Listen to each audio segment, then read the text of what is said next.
Hello there everyone and welcome to the official start of the list. This is 100 to 75. We did the knockout ones, so now we're actually going on to what's on the list. What made it, what went up, what went down. To be honest, a lot of these are going to be down, but you know, what can you do? So let us start off. If you hear my mouse and my keyboard, it's because I've got a cross-reference.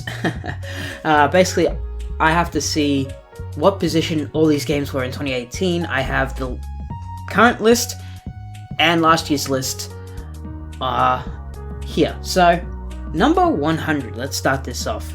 Wii Sports, originally number 82, gone down 18 places.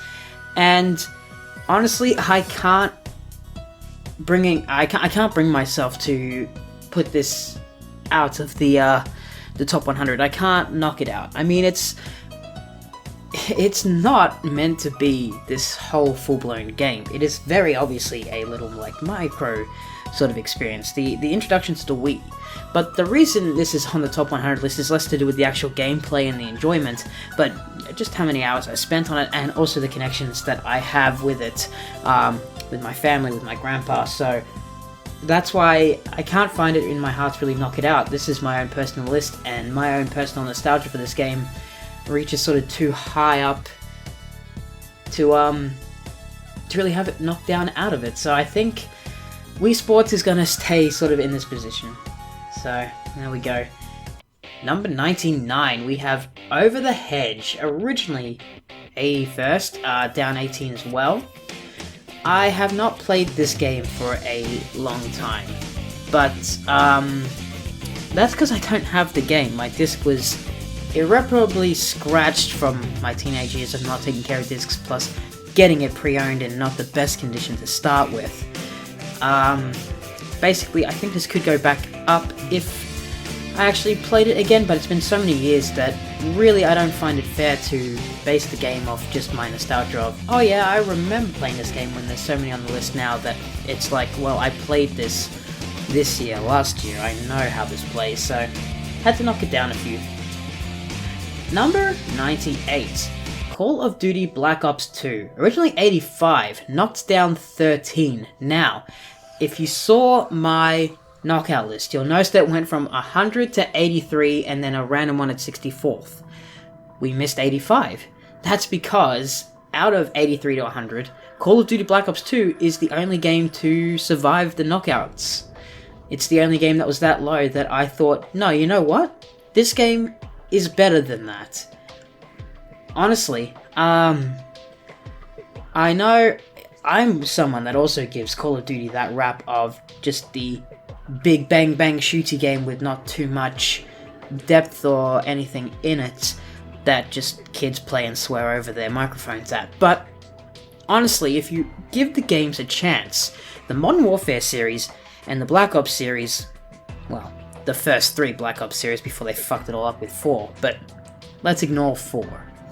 The first 3 Black Ops games and the 3 Modern Warfare games, those campaigns are actually really good, and I'm someone that's very anti-American fuck yeah pride culture, but I'm still really attached when I play those games, and that is why I felt like Call of Duty Black Ops 2 needed to stay on this list, because honestly the story mode is really good and really gets me in the things I want out of a game. I want a really good story, I want to feel for the characters, and I want to see things progress as they go on. So I thought, nah, you know what, this game doesn't deserve to be knocked out, and that's why it stays. Number 97. This one's weird. I swear this was on the 2018 list, but I've looked up and down everywhere, and this is a new addition to the board. So number 97 is Minecraft. Now, I know what everyone's thinking. Glitch, you are a 24-year-old man. What are you doing putting Minecraft, the big babies game, on your top 100 list? And fair enough if you think that.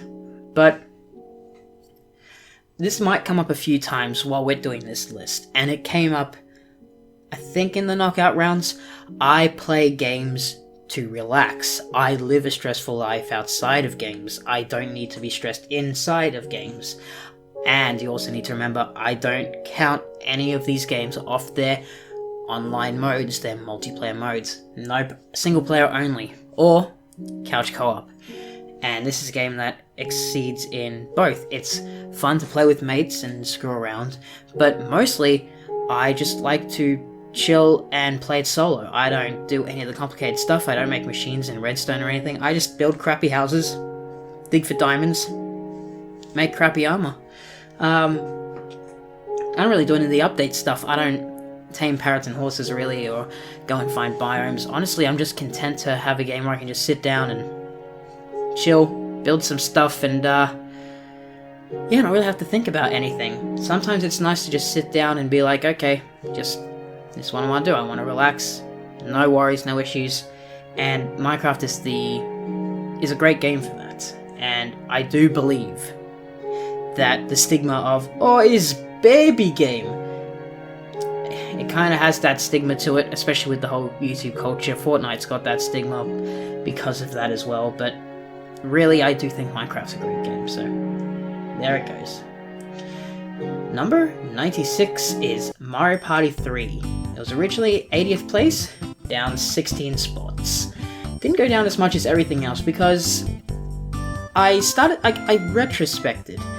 Now, as a kid, I was always very adamant that Mario Party 2 was the best, the greatest, bar none, and I still do believe that, but I don't think I gave enough of a chance to Mario Party 3, and I think I need to go back and play it more. This is one of those ones I haven't played a lot either, but this one I have a lot of memories of liking it more than I think I do. I really liked the boards, I really liked the mini games, I liked the fact that it had an even more expansive story mode. Honestly, if Mario Party 3 is your favorite Mario Party, I can absolutely understand that, really. For the same reasons I hope you can understand why Mario Party 2 would be my favorite. I completely understand people loving Mario Party 3. It absolutely deserves to stay on the board. So, yeah. Mario Party 3 might be better than I ever gave it credit for as a kid. But, still so many new games that did get knocked down, unfortunately. Number 95, WarioWare Smooth Moves, was 79th, down 16. Not much to say about this one. I really do enjoy the game, but it's very finite. Not a lot of replayability. It's a very short game, and it doesn't have too many things to do. So the game itself is great. The micro games are great, but it's a very finite experience. You can complete almost all of it in a couple hours. So yeah. Number 94, Operation Wolf, was 78, also down 16. Honestly, I still do believe that this is one of the best NES games of all time, but it's very difficult. The crosshair can be very finicky. I feel like if it was...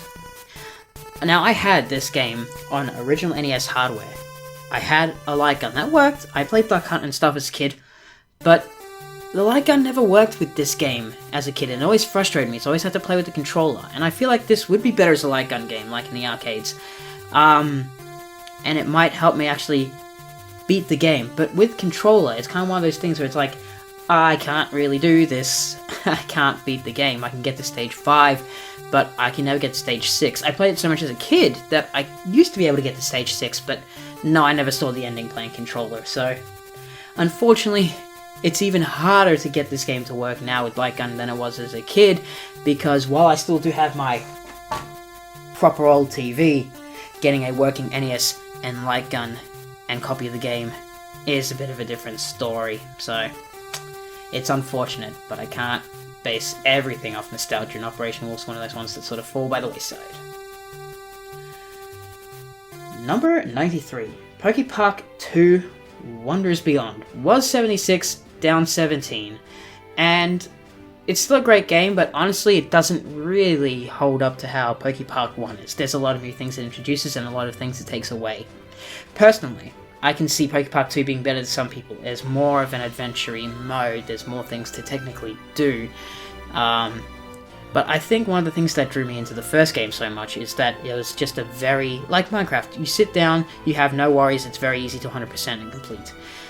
Pokepark 2 doesn't really have that aspect to it, so while it is still a good game, it's not that standard that I would hope for from a sequel. So it is sad, but it is still good, so still on the list. Number 92, the second new game on the list, is the House of the Dead 4. I finally got to play this game. So, in February of 2019, I, with a few friends, went to Japan. And we went to Akihabara. And in Akihabara, they have four buildings with Sega arcade games and everything. And you better believe that in one of those, there was a House of the Dead 4 arcade machine. I've been looking for this fucking thing so many years. It was one of the top things on my list going into Japan. As crazy as it sounds, one of the top things I wanted was to find this machine. And I did. And it did not disappoint. Playing it, I had to wait 2 hours because there was only one machine. It wasn't a big line to wait for it, but obviously you have to wait for the other person to finish the whole 2-hour mode and, you know, don't want to lose your place. But I got to play it, and I went there another day, and there wasn't any line. It was like a 10-minute wait, so I got to play it again. So I got to play this game for like 4 or 6 hours, and it was great. I was just slapping down yen on this thing, fucking probably spent a fortune on it. I don't think I did that bad, but still, it was such a joy to finally be able to play this game, and like I said, didn't disappoint. This is an absolutely amazing shooter game that I actually got on the PS3, but unfortunately I don't have the move controls, and it's like Operation Wolf, pretty useless on the PS3. But wow, yeah, I'm so happy I got to play it. It's so great. Unfortunately, it's not exactly one that I can go back and play anytime I want, hence why it's low on the list. Because, well, it's not exactly like I can just go, oh, I want to play it again. Let's just scrounge up $5,000 and head over to Japan again. No. And the same with 91. The House of the Dead Scarlet Dawn. Honestly, guys, when I went to Japan, and I went to that Sega arcade, they had the House of the Dead 2, House of the Dead 3, and the House of the Dead 4, all lined up in a row. And while you're waiting for House of the Dead 4, you could play House of the Dead 2, because that arcade wasn't really working right, so people didn't spend too much time on it. But if you wanted to just fuck around, you know, spend like 300 yen, you do that while you wait your turn. Bit of a time killer. Honestly, the Wii version's still a lot better because of how old and sort of run down that one was. Probably still the original from when it was there, House of the Dead 2. There was ghosting on the screen from some levels, so, you know. But, there was something else there, this big booth. And unlike the other House of the Dead games, it was curtained off and everything. And that game was the House of the Dead Scarlet Dawn. I'd never heard of this game. I thought Overkill was the last. How wrong I was. Little did I know that in Japan, in that arcade center, would be another like 2.5 hour experience of House of the Dead just waiting for me. You sat down in that booth, and it was brilliant. They had gusts of air and stuff shooting at you when you were shot. As things are happening on screen, like fire and stuff, the light would like change in the booth. I mean, wow. It was amazing. And the fact that there's just this new House of the Dead game I'd never seen before, it goes slightly above House of the Dead 4, because while I wasn't waiting to play this game, I didn't even know this game existed until I went to Japan. It was so cool being in that booth with all the like air and lights and stuff at you, the guns and stuff. You could pick different guns. It was a great experience, a very short experience when you compare it to Overkill, but it was made for the arcades, unlike Overkill, so you gotta really compare it more to 2, 3, and 4 as opposed to Overkill. But I think one of the greatest things is when you finish Scarlet Dawn, if you don't want spoilers, click on the tab and press the L key. That will fast forward you 10 seconds. In 3, 2, 1. Now, it says to be continued. We're gonna get a House of the Dead 7 after you kill the final boss. Yes! I have no idea when that's coming out. But if I go to Japan in 2021 or whatever, I really hope it's there. Alright, House of the Dead over with. Let's get back onto ones that were here. Number 90 is Jackbox Party. Originally 75th, down 15. Honestly, this was one of the most amazing party games to play with friends. But alas, it's one of those games that don't really have any replayability, and friends stopped wanting to play Jackbox Party and we moved to something else. It's not something you can play indefinitely, and that's why it's gone down a bit. Number 89, Sonic and AllStars Racing Transformed. was 73, down 16. Honestly, I think I need to play this one again. I did really enjoy it, but again, the only reason this one went down is because so many new games that I liked more rose above it, including its sequel game. Number 88 is Team Sonic Racing. Now, honestly, this one's completely down to preference. Sonic and AllStars Racing Transformed and Team Sonic Racing are basically the same game, except Team Sonic Racing are all Sonic characters as opposed to all Sega characters, and it's got an emphasis on like teamwork and stuff, but the difference I think for me is that I got to play Team Sonic Racing on a console as opposed to PC, so the whole overall experience was better for me personally as a console gamer. Basically that's it. This game is exactly what you'd want out of a Sonic and AllStars Racing Transform sequel. It had all the sort of things you'd want, added new mechanics that still kept to the core gameplay, which is something that Pokken Part 2 didn't really do. But yeah, I had a lot of fun with it. It is sort of annoying that the map is that sort of new Super Mario Bros. Layout, which I feel personally is very lifeless and sort of devoid of things. When you do that sort of World 1-1, there's a little dot and then there's a line leading you to World 1-2. I don't like that map design, but what can you do, I guess. Number 87 is The Walking Dead Season 1. Was 72nd, down 15. Now, again, this is one where replayability plays a lot of impact in staying on the top 100 list now. It's not... You can't really just be an amazing one-time experience anymore.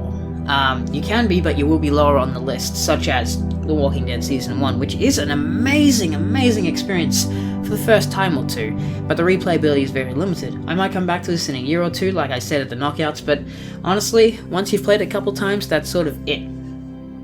And, yeah, well, amazing, it just doesn't have the replayability. So, it went down. Number 86.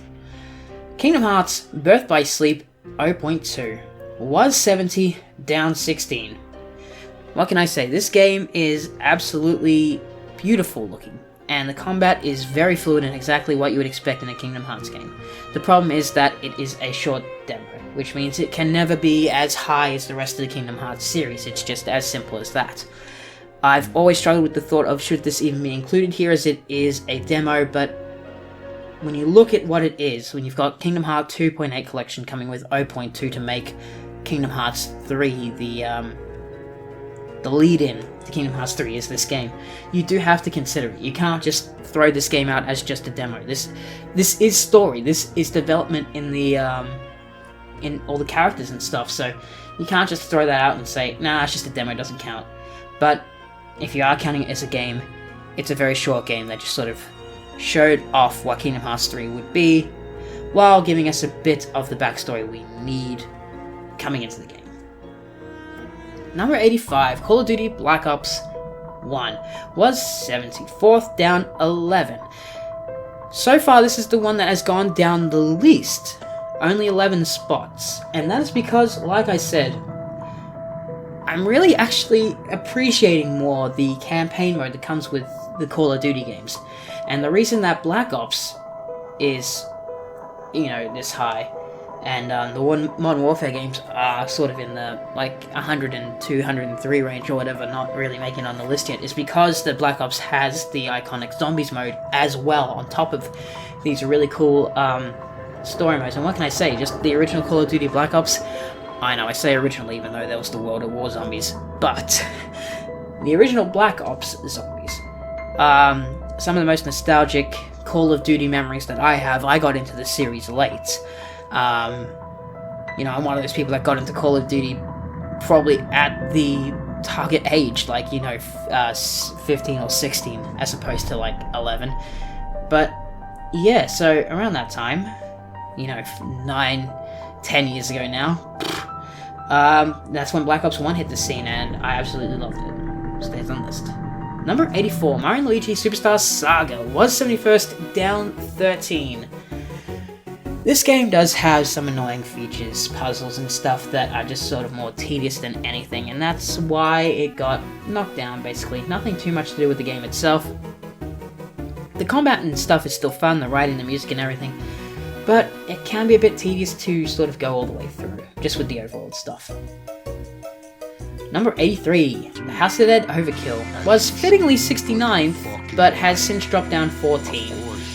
Again, this is just a sad case of a lot of games were better, and yeah, I mean, this, in my opinion, is still better than House of the Dead 4 and Scarlet Dawn because it is longer. In my opinion, it is funnier, and I do like the story of it more, which is something that usually you don't get in, you know, House of the Dead games.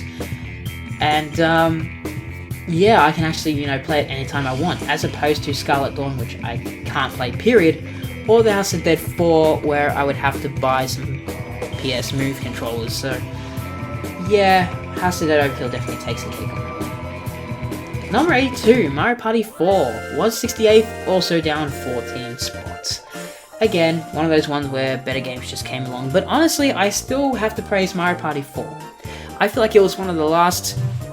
A lot of people see it as the Mario Party trilogy. I see this as the Mario Party quadrilogy. Just because Mario Party 4 is on the GameCube doesn't mean we were quite out of the woods on the classic Mario Party yet. Some people say the boards were pretty bland and uninspired and rushed, but honestly, you play it more for, you know, the mini games and all that sort of stuff. And yeah, Mario Party 5 came in and introduced a whole new bunch of things, and it sort of went on from there. But I think Mario Party 4 kept the core of what the original Mario Party was supposed to do, and for that, I have to praise it, all the while upping the graphics and stuff. Very nice. Number 81, Super Mario World, and I actually have to type this one into the thing because it went down so many places. This was 53rd, down 28. Now, I hear the pitchforks and the people screaming, holy hell, everything on this list has gone down like 14 or 15 places. What do you mean Super Mario World went down 28? It dropped from 53rd to bloody 81st. And yeah, honestly, I can't just keep appeasing the masses with this one. This might be my least favorite Super Mario Brothers. I like 1, 2, 3. Hell, I'd probably play the new Super Mario Brothers way over this one. I can give this one for its incredible music, worlds being interesting and atmosphere and stuff, but honestly, Super Mario World is not my type of game. I much prefer the NES ones. I much prefer the 3D Marios. Super Mario World just falls into that void of I never played as a kid, and I never got into it as an adult. And I put it up so high because I'd play World 1 and go, oh yeah, this is really solid platforming like I remember. But then I'd get into the later worlds and go, wow, I really wish I was playing just the NES Mario Brothers. Oh well. And that's sort of where that one lands, and I know it's going to annoy people, but I can't keep pretending it has to come down some places. It's not. I mean, I'm in the minority on not liking this game, and it's still in my top 100 before you get pissed off, but everyone else who's played Super Mario World seems to think that it's one of the top 10 best games of all time, so if that's your opinion, great, you have the majority opinion. Most people already love this. I'm going to mute my computer now because it has interrupted my recording 3 times. And I'm just not in that same boat. So. Funny enough, number 80 is Super Mario Bros. 3. Number 67th, originally down 13. Yes, Super Mario World originally beat out Super Mario Bros. 3, and I don't understand why I did that last year. I very clearly love Super Mario Bros. 3 more than Mario World. I don't know what I was thinking, honestly. Was I really trying to appease the masses to that much? I don't know, but yeah, I'm happy now that Mario Bros. 3 is above Mario World, because that is how I feel. I do feel like this game is better. Honestly, Mario Bros. 3 might go back up a little. I need to replay that game. Last time I played was in, like, high school. But yeah, I think this is a lot better place for me, personally, to have it on the list. And that's about as much said on that. Number 79 is Pokemon Stadium 2. It was 66th, down 13. And why this one went down is simply because I just have so many more memories of the first game. I didn't really play this one a lot, and I think I need to play it more before it goes back up. yeah, I just need to play this one more before I can go back up. I don't have as much memory with this one. Maybe if I really start to get into the mechanics a bit more, I could enjoy it. But as it stands, it's not really something that I really ever played too much of, so it doesn't feel fair to have it higher up on the list. Number 78. Diddy Kong Racing was 65th, down 13 as well. Pretty much for the same reasons as Pokemon Stadium 2, but with an air of a difference. I can absolutely appreciate this being a racing game that had a story and stuff. It's the only one that I played as a kid that did that. The only problem is that it was, and to this day still is, really way too hard for me. You know, you can do the main races easy, I guess, until you get to like the 4th world, but then, you know, the bosses, the extra stuff, I just can't control it well enough to beat all that stuff. It's not a game I've ever beaten, or even really ever gotten close to. So, it doesn't make too much sense for me personally to have it so high up on the list.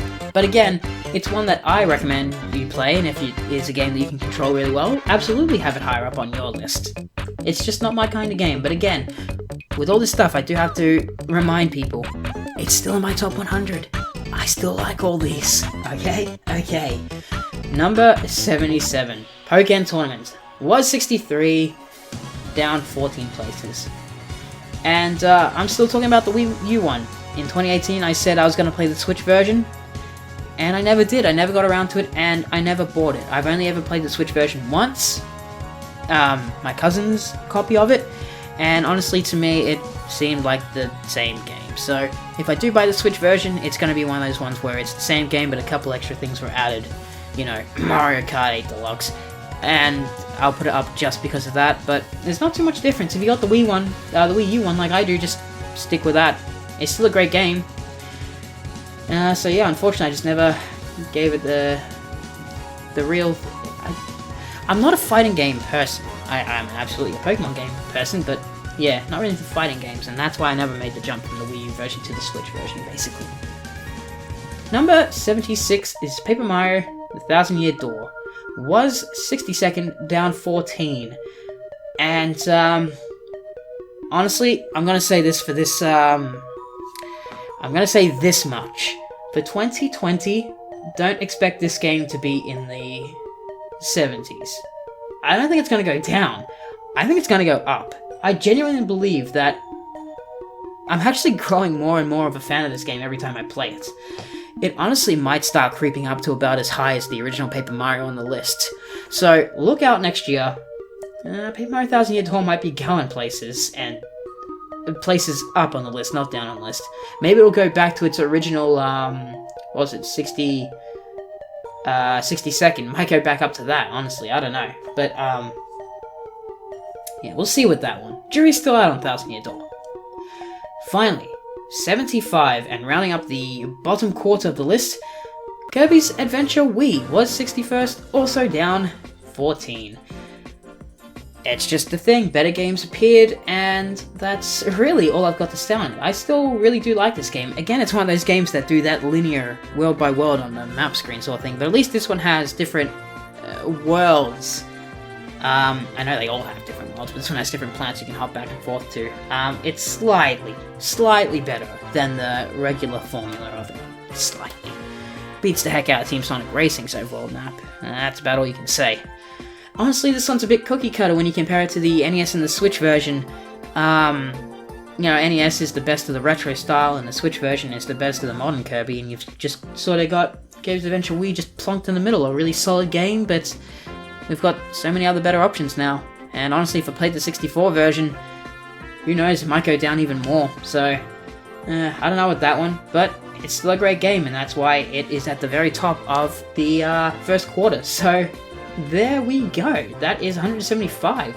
I really hope you guys stay tuned. 74 to 50 is going to be very interesting. Some new games here, and a lot of interesting things to say about some of these games. So I hope you follow through. Thanks for watching. I know a lot of people aren't going to agree with my opinion, but I hope you at least respect them and share your own opinions on what you think. But again, be respectful. We all have different opinions, and we all think different games are awesome. As I always say, suggest your own games, and maybe I'll give them a shot, and maybe I'll like them. So yeah, thank you for watching.